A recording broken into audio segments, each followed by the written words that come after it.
1481, the death of Mehmed II left a massive power vacuum in the Ottoman Empire.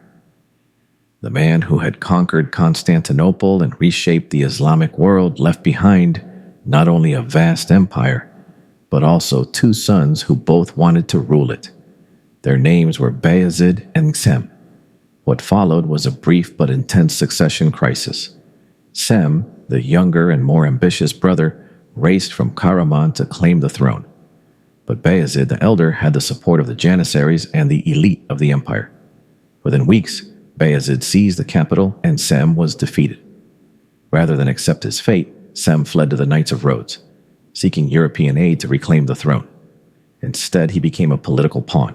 For the next 13 years, Sem was passed between Christian courts, used as leverage in diplomacy against Bayezid. The Pope even considered using him in a crusade.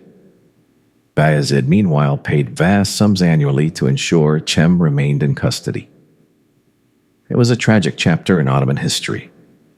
Two brothers, one ruling in fear, the other dying in foreign hands. Bayezid II's reign began with uncertainty, but soon transformed into a period of stability, reform, and cautious governance. Unlike his father, Bayezid preferred diplomacy over conquest. His goal was not expansion, but consolidation. Internally, he focused on infrastructure. Roads, bridges, and caravanserais were built across Anatolia and the Balkans. He expanded the postal and communication system, enabling faster governance over distant provinces. In cities like Edirne, Amasya, and Istanbul, Bayezid sponsored mosques, hospitals, and schools, many still standing today. One of the most defining moments of his reign came in 1492. That year, the Spanish Reconquista ended with the expulsion of Jews and Muslims from Iberia.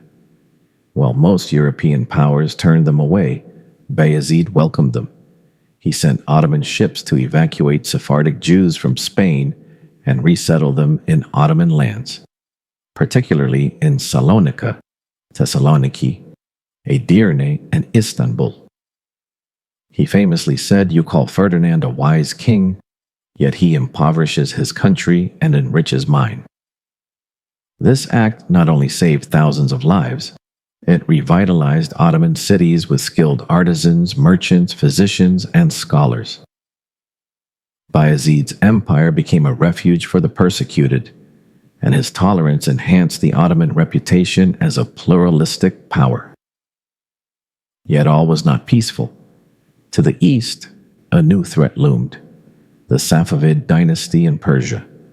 Preaching a radical version of Shi'ism, the Safavids began sending missionaries into eastern Anatolia, inciting unrest. Bayezid, a devout Sunni, saw this as both a religious and political threat. In response, he executed suspected heretics and tightened control in the east, planting the seeds for future Ottoman-Safavid conflict. As he aged, Bayezid withdrew from active rule, leaving power increasingly in the hands of his sons, especially Selim, a bold and ruthless prince stationed in Trabzon. Tensions rose. Selim wanted war, expansion, and glory. Bayezid wanted peace. Their visions of empire clashed. By 1512, Selim could wait no longer. Backed by military factions, Selim marched on Istanbul.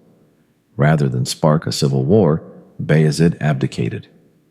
Quietly, he handed the empire to his son and left the capital. Just 1 month later, Bayezid died on the road to retirement, his peaceful reign ending without fanfare. History often remembers Bayezid II as lesser than Mehmed, overshadowed by conquest. But in truth, his reign preserved the empire. He ensured the Ottomans survived the storm after Fatih, gave refuge to the exiled, and prepared the ground for what would soon become an era of fire and gold. In the next episode, we meet Selim I, known as the Grim, the Sultan who would conquer Mecca and Medina, defeat the Safavids, and take the empire to unmatched religious and political heights.